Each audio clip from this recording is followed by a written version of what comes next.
رکھے کہ جس طرح آدمی کسی بڑے کے گھر جاتا ہے، ماموں چاچو کے گھر، آج کسی دنیا کے عہدے کے بڑے کے جب گھر جاتے ہیں آپ، تو آپ کس طرح تیار ہو کے جاتے ہیں؟ کپڑے استری کر کے، تیل لگا کر، کنگھی کر کے، بالکل صاف ستھرے. کیوں؟ یار اگلا بندہ کہے گا اس کو بالکل تمیز ہی نہیں ہے میرے گھر آنے کی. ایسے کہتے ہیں نا، یہ اگلا کہتا ہے کتنا گندا انسان ہے. تو ہم جب ان لوگوں کے گھر جاتے ہیں تو صحیح صاف ستھرے ہو کے جائیں، پاک صاف ہو کے جائیں، اچھے خوشبو لگا کے جائیں. تو اللہ کی ذات تو سب ذاتوں سے بڑی ہے نا، بڑی ہے یا نہیں؟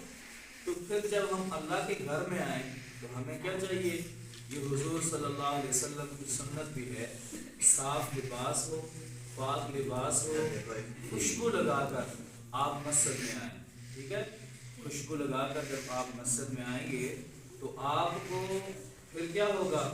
قرآن انسان جب آپ پڑھیں گے نا تو پھر اللہ کی نورانی مخلوقات. ویسے تو حضور صلی اللہ علیہ وسلم نے فرمایا نا، بیٹھے رہتے نہیں، ٹھیک ہے آپ بھی بیٹھے، آپ بھی توجہ سے میری باتیں سنیں. میں آپ سے بھی پوچھوں گا یہ جو پیچھے بیٹھی ہوئی، ٹھیک ہے؟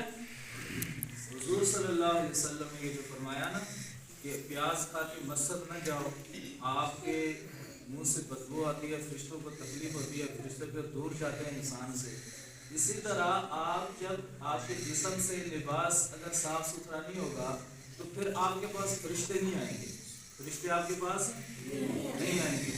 یہ انسان کی دنیاوی کے زندگی کے لیے بھی نقصان دہ اور آخرت کے لیے بھی کیا ہے؟ نقصان دہ ہے کہ آپ کے پاس فرشتے نہیں آئیں گے. اور جب انسان پاک صاف ہو کر، خوشبو لگا کر آ کر کلام اللہ کو پڑھتا ہے، اللہ کی کتاب کو پڑھتا ہے، تو اس کا فائدہ یہ ہوتا ہے کہ اللہ کے نبی صلی اللہ علیہ وسلم نے فرمایا کہ آپ کو ایک لفظ پڑھنے پر آپ کی 10 نیکیاں جو ہیں لکھی جاتی ہیں اور 10 گناہ کیا ہوتے ہیں؟ معاف کیے جاتے ہیں.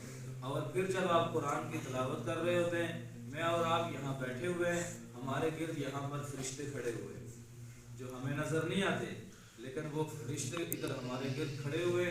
جب آپ قرآن کی تلاوت کرتے ہیں، اللہ کے نبی صلی اللہ علیہ وسلم نے فرمایا وہ فرشتے اس انسان کی، اس بندے کی تلاوت توجہ سے سننا شروع کر دیتے ہیں. اور جتنے سرور سے، مزے سے وہ بچہ، وہ آدمی قرآن کی تلاوت کرے گا، ان کو مزہ آتا جاتا ہے.